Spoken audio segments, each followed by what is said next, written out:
Urban Legends and Myths. I'm your host, Mike Simpson, and now the history of the Woolly Burger Cemetery. There are plenty of haunted cemetery stories, but have you heard of a haunted cemetery with not one, not two, but three completely different set of tales about it? The Woolly Burger Cemetery in Darbydale, Ohio is just such a place. Darbydale isn't a real town. It's an extension of the extreme west of Columbus, just past Hilliard, in fact.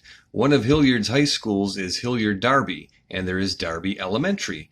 Ohio is filled with these little towns that don't really exist, or are nothing but 2 or 3 houses and a road sign.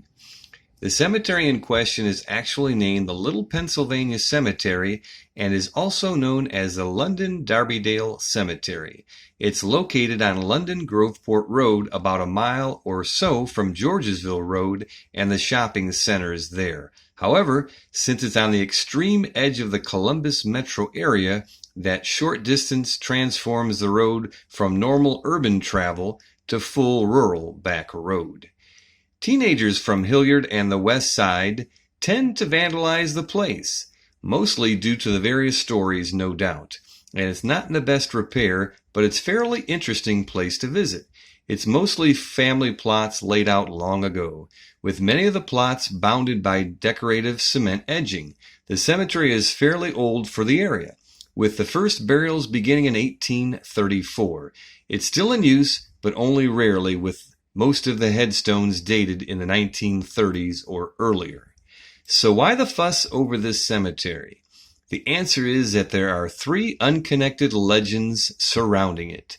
The first involves not the cemetery itself, but a house supposedly built across from it in the mid to late 1800s. The house, said to be located at 665 London Groveport Road, was the home of Mr. Willie Butcher and his family, which included at least one young daughter. The Butchers were well known and respected according to the legend, but the house was considered creepy. Something was wrong about it, but people couldn't say what precisely. Willie ignored the comments and lived happily with his family until one night he apparently went insane and took a knife to his wife and children, then killed himself. The nearby villagers discovered what happened, and either the house burned down on its own or they burn it down, depending on the version of the legend. However, it was the talk of the tiny village, and many thought that Butcher's madness was caused by the cemetery, thus leading to them calling it the Willie Butcher Cemetery, and eventually this morphed into the Woolly Burger Cemetery over the years. People claim to see Butcher's daughter walking alone in the cemetery from time to time, and to hear the screams of the family in the night. I'll point out that this story bears more than a passing resemblance to another urban legend, the Mooney's Mansion. The problem with this legend are that there is no proof that there ever was a house as described across from the cemetery, and no evidence of Willie Butcher and his family living in the area. This is William Butcher buried is in the cemetery, but he died in his childhood. Also, for the name of the cemetery to go from Willie Butcher to Woolly Burger doesn't seem to really work. The second legend is what I like to call the mysterious cult. There's dozens of cemeteries and other locations share similar myths. The legend goes that the satanic cult, it's always satanic, isn't it, used to use the cemetery as a meeting place in the 1940s to the 1960s. The usual concoctions of sacrifices and orgies are associated with this supposed cult. Where the Woolly Burger legend departs from the usual convention is that some of the stories aren't about a satanic cult, but rather about a real-life cult, the KKK. It's no secret that probably every state has had and still does have members of the Ku Klux Klan as residents. But the idea that the cemetery isn't haunted by ghosts, but by hateful men in ghost-like sheets is pretty intriguing. It certainly seems more plausible than the standard satanic cult stories. There's no actual evidence that the Ohio Klan ever met at the cemetery, though maybe there was a burial there for one of the members at some time.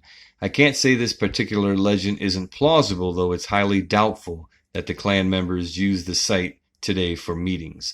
Also, this is a set of legends that doesn't explain how the cemetery got its strange name.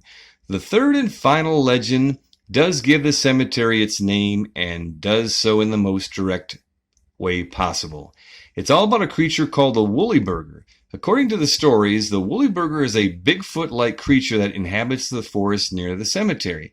Despite the fact that this legend is the best direct link to the nickname of the cemetery, it's also the one with the least evidence. There have been no actual reported sightings of the beast, only stories, meaning the whole thing could easily be a reverse engineering of a legend based on a funny name of the place.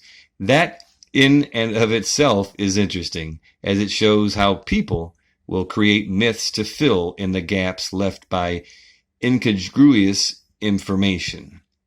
The actual reason for the name of the cemetery is unknown, though a Woolly Burger is a type of lure used in fly casting, and there is a small river nearby. It's unlikely anyone will ever know exactly how this place got its name or why there are 3 separate legends surrounding it. So let's get to investigating.